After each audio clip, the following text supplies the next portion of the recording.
are playing, the candles are burning low. One for each night they shed a sweet light to remind us of days long ago. Hanukkah, oh Hanukkah, come light the menorah. Let's have a party, we'll all dance the hora. Gather around the table, we'll give you a treat. Seviv need to play with the lots of sweet. And while we are playing, the candles are burning low. One for each night they shed a sweet light to remind us of days long ago. মাছ লাগবে নাকি sir? মাছ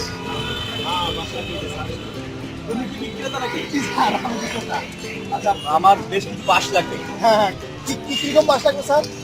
আমার sir বাঁশ দিয়ে কি করবেন sir? বাঁশ দিয়ে building বানাবো, বিল্ডিং। কি কোন স্যার বিল্ডিং বাঁশ দিয়ে বিল্ডিং হয় স্যার? এটা তো আমি নতুন শুনলাম স্যার। রডের কাজ বাঁশ দিয়ে করবো, তাই নাকি বিল্ডিং স্যার? বানাবো। আমরা বিল্ডার্স কোম্পানির মালিক, এই বাঁশ দিয়ে রডের কাজ করবো এবং বিল্ডিং বানাবো। শুনুন তারপরে স্যার। এই বিল্ডিং মানুষের কাছে বিক্রি করবো। স্যার আমার তো এখনই মাথা স্যার ঘুরতেছে স্যার এই কথা শোনার পরে স্যার। কি কোন স্যার এটা কত স্যার? তুমি শান্ত হও, তোমার এই বিষয়ে কোনো করা লাগবে না, চিন্তা করা লাগবে না, সেটা আমরা দেখবো। স্যার বিল্ডিং ভেঙে যদি মানুষ মারা যায় তখন কি করবেন স্যার? এটা তো আমার জানার দরকার নাই, এটা আমার জানার দরকার নাই। আমি মানুষের জন্য বানাচ্ছি, সেটাই দরকার। ঠিক আছে স্যার এটা কেমন কথা বললেন স্যার? তোমার আতঙ্কিত হয় না, তোমার কিছু চিন্তা করার কোনো কারণ নেই। স্যার রড দিয়ে বিল্ডিং থেকে না আর বাঁশ দিয়ে যদি বিল্ডিং হয় মানুষের মাথায় এখন যা আবশ্যক করতেছে মাথা স্যার।